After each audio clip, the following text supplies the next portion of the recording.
Haleluya. Selamat pagi Bapak Ibu dan saudara yang dikasihi Tuhan.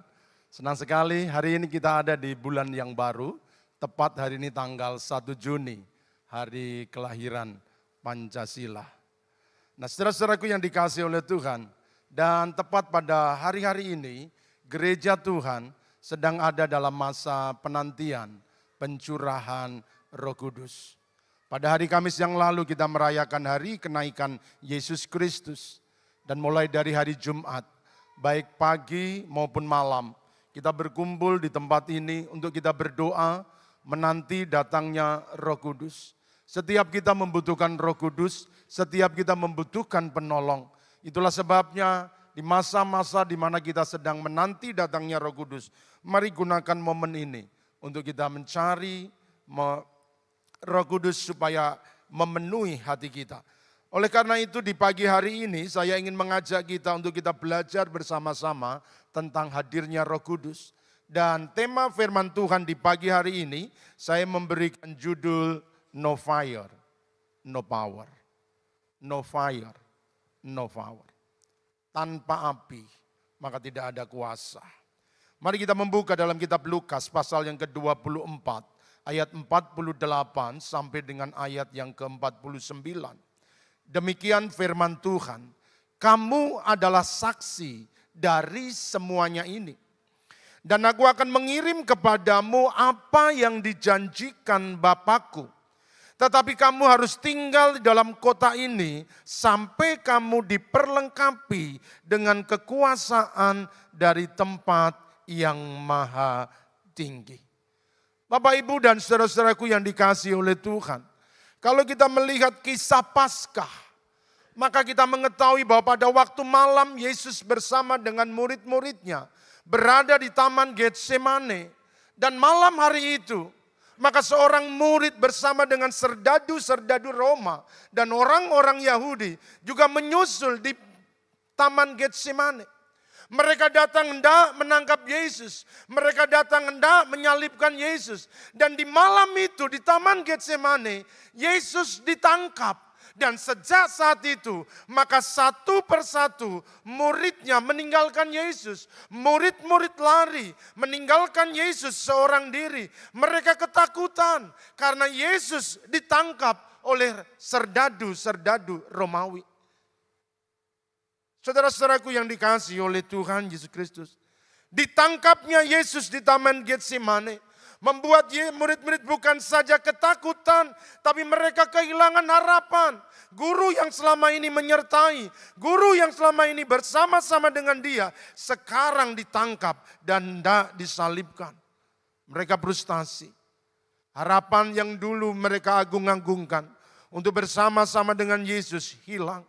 Dan kita ketahui kisah itu pada akhirnya di hari Jumat maka Yesus juga disalibkan di atas Golgota. Yesus mati di atas Golgota lalu dikuburkan. Tapi pada hari yang ketiga Yesus bangkit. Dan kebangkitannya maka dia mulai menemui murid-muridnya yang sudah mulai kehilangan harapan. Mereka yang sedang dirundung ketakutan. Mereka yang sedang dalam frustasi. Yesus mulai menjumpai dan menyatakan diri bahwa dia tidak mati. Dia sekarang hidup dan dia bangkit. Hari itu iman-iman murid dikembalikan untuk hidup kembali.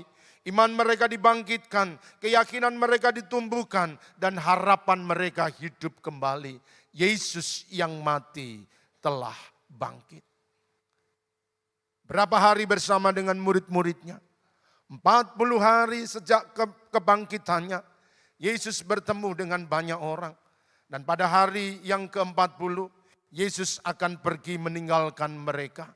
Sebelum dia naik ke sorga, maka ada sebuah pesan yang disampaikan Yesus kepada murid-muridnya. Ayat yang telah kita baca tadi adalah sebuah pesan bagi murid-murid yang dikasihi. Bahwa sebelum para murid pergi untuk memberitakan kabar baik, maka Tuhan berpesan agar mereka jangan meninggalkan Yerusalem sampai mereka diperlengkapi dengan kekuasaan dari tempat yang maha tinggi. Itulah pesan. Yesus memang mau pergi. Yesus akan meninggalkan mereka. Tapi mereka dipesankan, jangan tinggalkan Yerusalem sampai kalian diperlengkapi dengan kekuasaan dari tempat yang maha tinggi. Setelah Yesus naik ke sorga, maka murid-murid berkumpul di satu tempat. Mereka tetap bersehati, mereka berdoa dan menantikan janji Bapa. Setelah 10 hari menunggu, mereka berdoa, bersehati, memuji dan menyembah Tuhan. Tepat di hari Pentakosta yang minggu depan nanti kita akan rayakan. Di dalam Kisah Rasul pasal yang kedua, Alkitab mencatat bahwa murid-murid dipenuhkan oleh Roh Kudus. Ketika mereka sedang berdoa, maka datanglah seperti tiupan angin. Lalu ada lidah-lidah api yang hinggap di kepala murid-murid. Dan mereka satu persatu mulai berkata-kata dalam bahasa lain. Seperti yang diberikan roh itu kepada mereka untuk mengatakannya. Saudara-saudaraku yang dikasihi oleh Tuhan Yesus Kristus.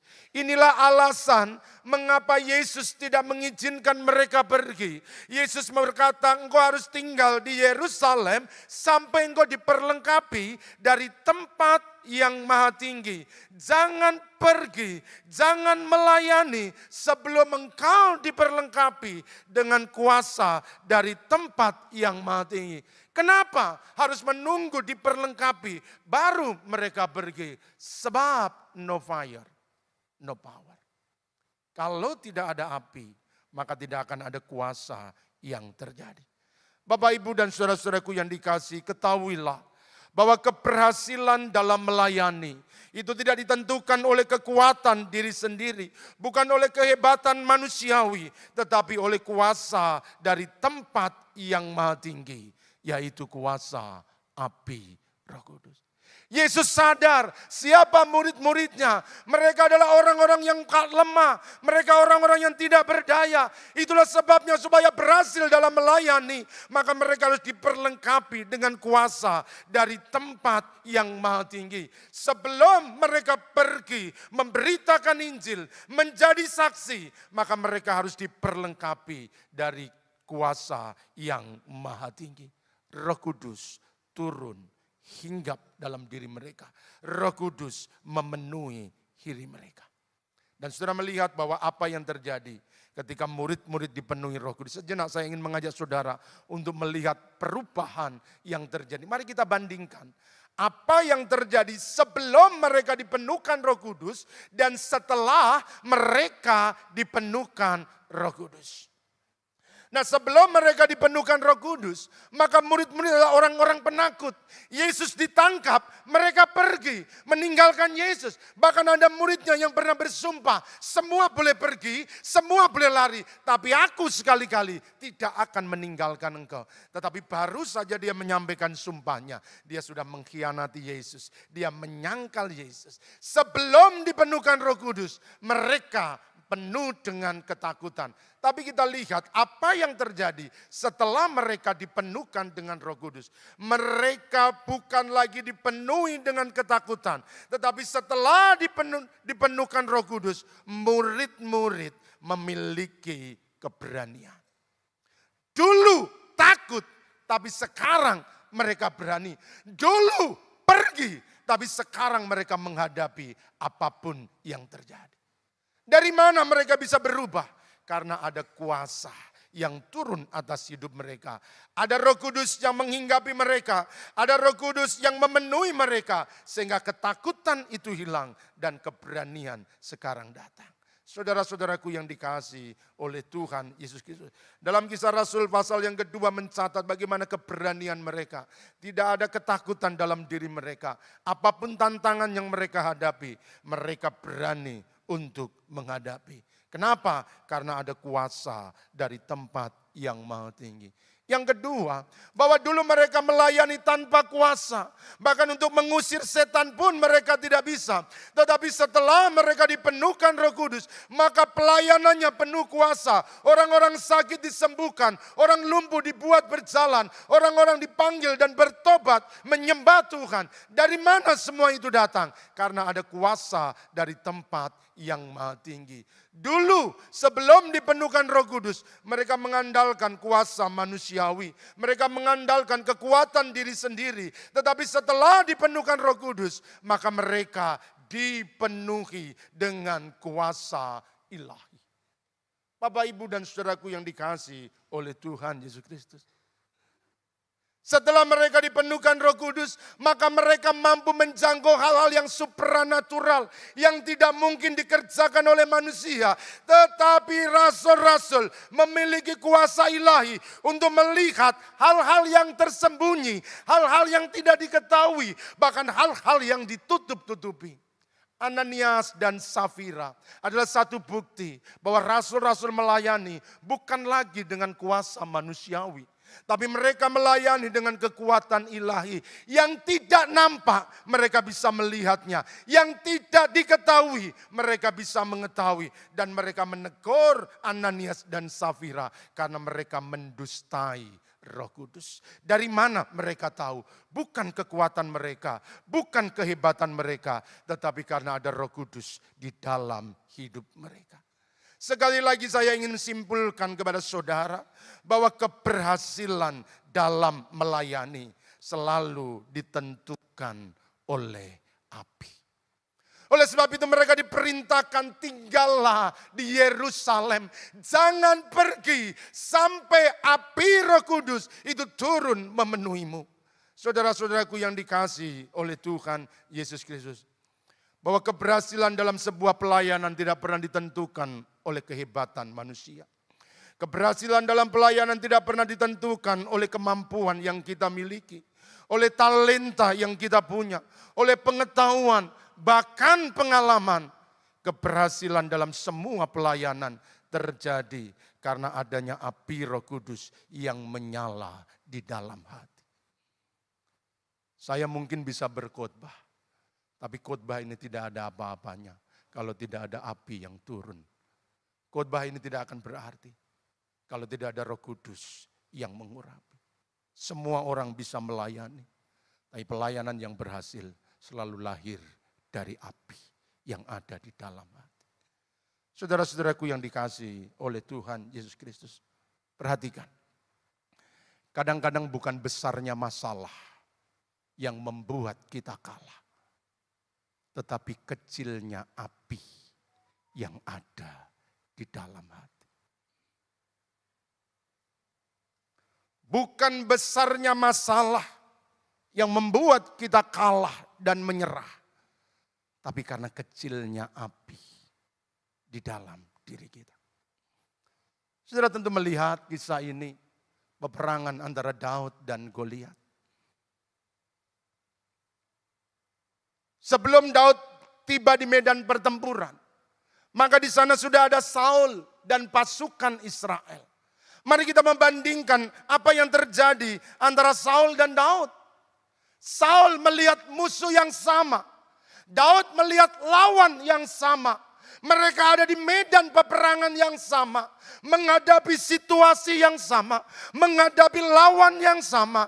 Sama yang dilihat oleh Saul. Sama juga yang dilihat oleh Daud. Tetapi mengapa mereka memiliki respon yang berbeda? Ketika melihat Goliat, Saul ketakutan. Tetapi ketika melihat Goliat, Daud penuh keberanian. Ketika melihat Goliat, Saul tidak berani menghadapi. Tetapi Daud maju menghadapi. Apa yang membedakan? Yang membedakannya adalah api yang ada di hati mereka. Musuhnya sama-sama besar, lawannya sama-sama kuat. Tapi yang satu takut, yang satu berani. Bukan besarnya musuh, bukan hebatnya lawan. Tapi kecilnya api yang ada di dalam hati. Saudara-saudaraku yang dikasihi oleh Tuhan. Saul apinya mati, sementara Daud terbakar oleh api ilahi. Kata-kata yang disampaikan menunjukkan bagaimana luapan api yang ada di dalam hati. Ketika dia dengar tantangan Goliat, maka dia berkata, siapa dia sehingga berani melawan barisan orang Israel. Siapa dia sehingga berani menantang barisan Allah yang hidup? Dari mana kata-kata itu bisa keluar? Karena hatinya terbakar oleh api ilahi. Tetapi Saul dia kalah. Saul dia tidak berani karena apinya padam, apinya tidak menyala. Hidup ini tidak pernah bebas dari persoalan. Hidup ini tidak pernah bebas dari tantangan. Selalu ada Goliat yang kita hadapi. Ada musuh yang besar yang kita akan hadapi. Ada kesulitan yang mungkin kita alami. Tapi bukan besarnya lawan yang membuat kita kalah. Adakah api Tuhan menyala dalam hati kita? Orang-orang yang apinya menyala, dia akan menghadapi setiap tantangan dengan penuh keberanian. Bapak, Ibu, dan saudara-saudaraku yang dikasihi oleh Tuhan Yesus Kristus. Saya sengaja bawa korek ini untuk menunjukkan api kepada saudara.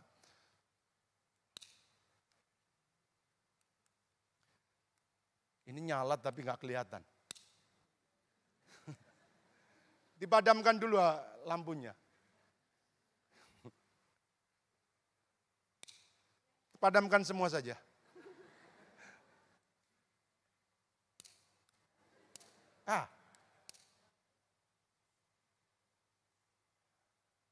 Ini api.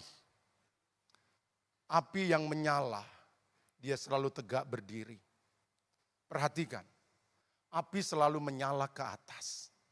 Kalau saya turunkan ke bawah, maka dia tetap ke atas. Kalau saya turunkan ke samping, dia tetap. Berkali-kali saya turunkan ke bawah, api tetap ke atas. Dia selalu tegak berdiri. Saudara-saudaraku yang dikasihi oleh Tuhan. Orang mungkin bisa menjatuhkanmu berkali-kali. Orang bisa membuat engkau rebah. Tapi kalau ada api, berkali-kali engkau jatuh. Engkau akan tetap tegak berdiri. Amin. Orang yang punya api, dia tidak pernah roboh. Orang yang punya api, dia tangguh menghadapi kehidupan. Maka persoalannya bukan siapa yang kita hadapi. Adakah api yang menyala di dalam hati? Kalau kita padam, maka jangankan musuh yang besar. Kita rebah dengan musuh-musuh yang ringan. Kita rebah dengan keadaan-keadaan yang kecil. Kita menyerah dengan keadaan. Kita menyerah dengan situasi yang kita hadapi. Kalau kita punya api, dia akan tetap tegak berdiri. Orang bisa merendahkan kita. Orang bisa menghina kita. Orang bisa berkali-kali mengkhianati kita. Orang bisa mengecewakan kita. Orang bisa menipu kita. Tapi kalau api itu menyala, saudara akan tegak-tegak berdiri. Daud mengerti kepada siapa dia percaya, kepada siapa dia mengandalkan kekuatannya. Bukan dengan kekuatannya sendiri, tetapi karena apinya menyala dalam hati. Tidak pernah takut dengan Goliat yang besar. Tidak pernah takut dengan tantangan yang besar. Dan saya berdoa bagi hari ini setiap saudara, api yang ada di dalam hati memulai nyalakan. Tantanganmu memang besar, masalahmu memang besar, tapi ada api Tuhan yang lebih besar, yang lebih berkuasa, yang lebih hebat dari segala-galanya. Sebab itu nyalakan api di dalam hati. Jangan biarkan api itu padam, jangan biarkan api itu mati. Roh Kudus diberikan buat saudara dan saya, supaya ada bara api di dalam hati kita. Karena dengan api kita akan memiliki keberanian. Kita juga mengenal sebuah kisah yang sangat luar biasa. Sadrak, Mesah, dan Abednego. Saudara-saudaraku yang dikasihi oleh Tuhan Yesus Kristus, karena ketaatannya kepada Tuhan, maka mereka menolak untuk menyembah patung buatan raja. Bahkan mereka rela untuk masuk ke dalam dapur api yang menyala-nyala. Mereka ada di dalam dapur api yang menyala-nyala. Mereka dibakar begitu menyala-nyala, mereka tidak takut. Bahkan diperintahkan kepada algojo, api itu harus dipanaskan 7 kali. Api itu harus dibuat semakin panas. Api itu harus dibuat semakin panas. Tapi apakah mereka takut? Apakah mereka takut untuk masuk ke dalam dapur api? Tidak. Kenapa? Karena mereka tahu panasnya api yang menyala-nyala, hebatnya api yang menyala-nyala di dapur perapian tidak pernah menakutkan mereka karena api yang ada dalam diri mereka lebih panas, lebih menyala dari besarnya api yang ada di dapur perapian. Saudara-saudaraku yang dikasihi oleh Tuhan Yesus Kristus. Oleh sebab itu perhatikan, jika Tuhan tidak memadamkan api yang menyala-nyala, maka percayalah Tuhan akan menyalakan api yang ada di dalam hatimu. Allah tidak membuat dapur api itu padam. Allah membiarkan dapur api itu menyala-nyala. Bahkan nyalanya semakin panas, dipanaskan 7 kali. Tetapi di hati mereka, Tuhan mulai memantik api Roh Kudus. Tuhan mulai menyalakan apinya. Sehingga panasnya dapur perapian tidak bisa mematikan panasnya api ilahi yang ada dalam diri mereka. Karena api mereka panas, api Roh Kudus dalam hati mereka menyala-nyala. Maka mereka tidak pernah takut menghadapi kobaran api yang ada di dapur perapian. Sekali lagi, kalau Tuhan tidak memadamkan api, bahkan rasanya Tuhan kok semakin sulit, Tuhan kok semakin berat, Tuhan kok semakin susah, percayalah. Kalau Tuhan tidak memadamkan apimu yang engkau hadapi, Tuhan sedang menyalakan api yang ada dalam hatimu. Oleh sebab itu saudara-saudaraku, jangan minta Tuhan memadamkan api. Mintalah agar api kita makin menyala-nyala. Perhatikan, kalau apimu besar, maka engkau tidak takut menghadapi masa-masa yang sukar. Kenapa kita takut dengan kesukaran? Karena apimu kecil. Apimu mati. Orang-orang yang apinya besar, orang-orang yang apinya menyala, dia tidak pernah takut dengan dapur perapian. Persoalan 1000 boleh datang, tapi apiku menyala-nyala di hadapan Tuhan. Pagi hari ini jangan minta Tuhan selesaikan masalahku, Tuhan selesaikan problemku, tapi mintalah kepada Tuhan, Tuhan perbesar apiku, Tuhan nyalakan apimu di hatiku. Supaya aku tidak takut dengan bara yang lebih besar. Aku tidak takut dengan dapur perapian yang menyala-nyala. Kalau api Tuhan menyala dalam diri kita, maka kita tidak pernah takut menghadapi apapun juga. Saudara-saudaraku yang dikasihi oleh Tuhan Yesus Kristus. Dalam Kisah Rasul pasal yang keempat ayat yang ke-13. Firman Tuhan berkata ketika sidang itu melihat keberanian Petrus dan Yohanes. Dan mengetahui bahwa keduanya orang biasa sama seperti saya dan saudara, tidak terpelajar, biasa-biasa saja, heranlah mereka. Dan mereka mengenal keduanya sebagai pengikut Yesus. Petrus dan Yohanes adalah orang biasa, tetapi orang-orang biasa ketika dibakar oleh apinya, dia mampu mengerjakan perkara-perkara yang luar biasa. Bukan karena mereka hebat, Alkitab mencatat mereka orang biasa, tidak terpelajar. Apa yang membuat mereka begitu luar biasa, sehingga orang-orang menjadi heran, mahkamah agama menjadi heran, orang-orang Yahudi menjadi heran. Orang-orang biasa ketika dibakar dengan apinya, dia akan menjadi pribadi-pribadi yang luar biasa. Saya berdoa bagi hari ini, setiap saudara, orang-orang biasa, hari-hari ke depan saudara mengerjakan perkara-perkara yang luar biasa. Bukan karena kita bisa, bukan karena kita hebat, tapi karena api Tuhan yang dicurahkan dalam hidup kita. Saudara-saudaraku yang dikasihi oleh Tuhan, kita berani bukan karena siapa yang kita hadapi. Kita berani karena api Tuhan yang menyala di dalam hati.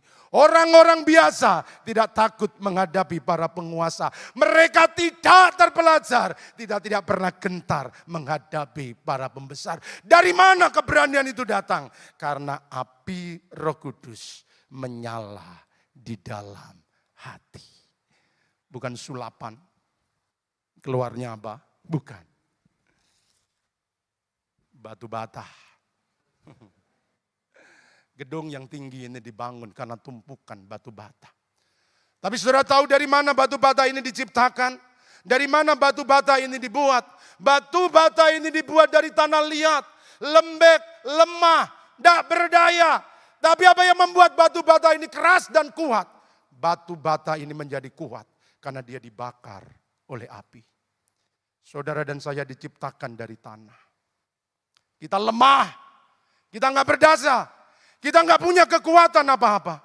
Tapi kalau engkau mengizinkan api Roh Kudus membakar hidupmu pagi hari ini, engkau akan menjadi pribadi yang kuat, menjadi pribadi yang tangguh, punya daya tahan, mampu menghadapi semua tantangan, semua ujian, semua problem yang terjadi dalam hidup kita. Masalahnya, apakah engkau siap untuk dibakar dengan api? Api rohnya yang membakar kita, yang membuat kita menjadi kuat. Saudara-saudaraku yang dikasihi oleh Tuhan Yesus Kristus. Maka pertanyaan yang perlu kita renungkan di pagi hari ini, masihkah api Tuhan menyala dalam hati kita? Masihkah Roh Kudus bekerja dalam hidup kita? Dulu mungkin engkau hebat, dulu engkau bersemangat, tapi di mana semangat itu? Di mana kehebatan itu? Kehebatan hilang ketika api kita padam. Kita kehilangan kuasa kalau api itu tidak menyala. No fire, no power. Tanpa api kita bukan apa-apa. Tanpa Roh Kudus kita bukan siapa-siapa. Kalau kita bisa, itu karena apinya yang menyala di dalam diri kita. Bapak, Ibu, dan saudara-saudaraku yang dikasihi oleh Tuhan. Jangan pergi tanpa api. Jangan melayani tanpa api. Pelayanan tanpa api tidak pernah memiliki arti. Pelayanan tanpa api, semuanya pasti akan mati. Melayani tanpa pengurapan, hanya akan menghasilkan kedagingan. Pelayanan tanpa urapan, hanya akan memberikan kekeringan. Pelayanan tanpa urapan, hanya akan menghantar kita kepada kematian. Saya rindu di gereja ini, api Tuhan mulai menyala. Semua pelayan-pelayan digerakkan bukan karena kemampuan manusia, tetapi didorong oleh urapan kuasa Roh Kudus. Bapak, Ibu, dan saudara-saudaraku yang dikasihi oleh Tuhan. Itulah sebabnya bagaimana caranya kita menyalakan api Tuhan. Saatnya lah hari ini, nyalakan kembali api Tuhan. Roh Kudus yang dulu pernah mengurapimu, Roh Kudus yang dulu pernah memenuhi hatimu, jangan biarkan padam, mari engkau nyalakan kembali. Biar roh itu menyala, membakar dan berkobar. Orang-orang yang apinya besar tidak pernah takut menghadapi masa-masa yang sukar. Kesukaran pasti akan datang, tapi kalau api Tuhan menyala, saudara tidak takut untuk menghadapinya. Mari kita belajar bersama-sama dari kitab 1 Raja-Raja, pasal yang ke-18 ayat 38. Sebuah kisah yang klasik, di mana Elia dan nabi-nabi Baal sedang menentukan siapa Allah yang benar. Mereka disuruh membuat mezbah, membuat korban, tapi tidak boleh menyalakan api. Minta api dari Tuhanmu. Kalau Baal itu api, biar Baal yang memberi api. Tapi kalau Allah Israel itu adalah Allah, biar Allah yang memberikan api. Dan Alkitab mencatat demikian, 1 Raja-Raja 18 ayat 38. Lalu turunlah api Tuhan, menyambar habis korban bakaran, kayu api, batu, tanah itu, bahkan air yang dalam parit itu habis dijilatnya. Tanpa api, tanpa perbaraan, tetapi mezbah itu dilalap oleh api yang datang dari Tuhan. Semua korban, semua kayu, semua batu, tanah, bahkan air, maka semuanya dibakar habis oleh api Tuhan. Nah, pagi hari ini Biarlah api Tuhan turun untuk menyambar setiap saudara. Siapapun saudara, tidak terkecuali. Kalau api Tuhan itu turun, maka dia akan memenuhi hati kita. Dia memenuhi hidup kita. Lalu bagaimana caranya supaya api itu turun, membakar korban kita? Yang pertama Alkitab berkata demikian, mendekatlah kepada Tuhan. Ini yang dilakukan oleh Elia, 1 Raja-Raja 18 ayat 30. Kata Elia kepada seluruh rakyat itu, datanglah dekat kepadaku. Maka mendekatlah seluruh rakyat itu kepadanya. Cara yang pertama untuk kita dapat melihat api Tuhan turun, maka mendekatlah kepada Tuhan. Elia memanggil umat Israel, mendekatlah kepadaku, datanglah dekat kepadaku. Maka datanglah seluruh rakyat itu kepadanya. Saudaraku, Roh Kudus tidak diberikan oleh pendeta. Roh Kudus tidak diberikan oleh hamba Tuhan. Roh Kudus tidak pernah diberikan oleh manusia. Roh Kudus diberikan oleh Bapa. Roh Kudus diberikan oleh Yesus sendiri. Itulah sebabnya langkah yang pertama untuk kita mendapatkan Roh Kudus, datanglah kepada Yesus. Mendekatlah kepada Tuhan. Perhatikan. Hanya orang-orang yang datang mendekat yang akan menerima curahan berkat. Hanya orang-orang yang datang mendekat, mereka yang akan menerima curahan berkat. Ini bukan tentang posisi kita, ini bukan tentang jarak kita, tetapi ini tentang hubungan kita dengan Tuhan. Masihkah kita memiliki hubungan dengan Tuhan? Barangkali tubuh kita ada di gereja, tapi siapa tahu kita sudah mulai kehilangan hubungan dengan Tuhan. Itulah sebabnya siapapun kita yang rindu untuk dipenuhi dengan Roh Kudus, dibakar dengan apinya, datanglah mendekat. Datanglah mendekat. Kita rindu dipenuhi Roh Kudus, tapi Bapa lebih rindu untuk memenuhi kita. Kita jauh dari Dia, kita jauh dari pribadinya. Hari ini, apapun keadaanmu, datanglah mendekat kepada Tuhan. Tuhan tidak mencari orang-orang yang sempurna. Tuhan tidak mencari ibadah yang sempurna. Tetapi orang mencari orang-orang yang mau datang kepadanya. Apapun keadaan kita. Dia rindu untuk memenuhi, melengkapi kita dengan Roh Kudus-Nya. Kalau mungkin ada di antara Bapak Ibu yang hari-hari merasa, Tuhan, aku terlalu jauh. Selama ini aku hanya mengikuti kehendakku sendiri. Aku hanya mengikuti apa yang ingin aku lakukan. Aku hanya mengikuti kemauanku pribadi. Tapi hari ini Tuhan berkata, mari datang mendekat. Karena yang dekat yang akan menerima berkat. Kembalilah kepada Tuhan. Dia menunggumu, Dia menantimu untuk mencurahkan Roh Kudus-Nya bagi kita. Yang kedua, perbaiki mezbah Tuhan. Ayat 30 bagian B dari 1 Raja-Raja 18 dikatakan, lalu ia memperbaiki mezbah Tuhan yang telah diruntuhkan itu. Israel sudah meninggalkan Tuhan. Mezbah-mezbah korban telah dihancurkan dan diganti menjadi mezbah-mezbah penyembahan dewa Baal. Tetapi di atas mezbah yang hancur, Elia memperbaikinya.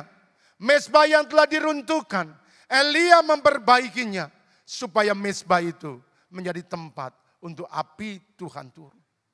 Saudara-saudaraku yang dikasihi oleh Tuhan Yesus Kristus. Perbaiki apa yang rusak.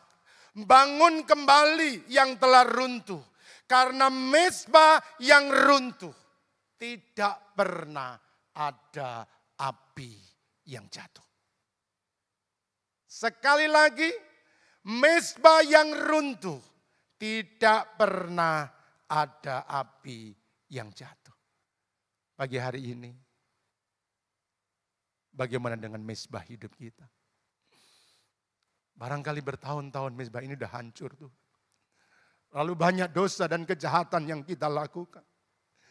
Terlalu lama kita meninggalkan Tuhan dan menjauhkan diri darinya. Tapi hari ini Tuhan ingin setiap pribadi mari perbaiki mezbah itu. Mari perbaiki mezbah itu. Tuhan tidak mencari persembahan yang mewah. Tuhan tidak mencari musik yang megah. Tuhan juga tidak mencari gedung gereja yang wah.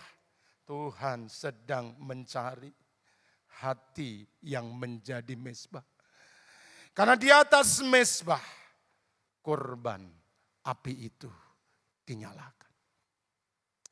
Apapun keadaan saudara pagi hari ini, mari perbaiki mezbahmu.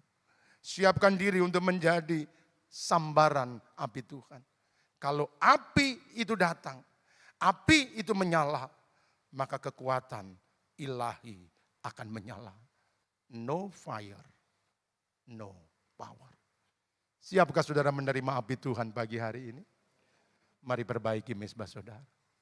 Saya ajak saudara untuk kita berdiri bersama-sama. Hari ini ada api yang dia curahkan. Ada api yang dia lepaskan. Apapun keadaan yang sedang engkau hadapi, percayalah apinya diberikan buat saudara dan saya.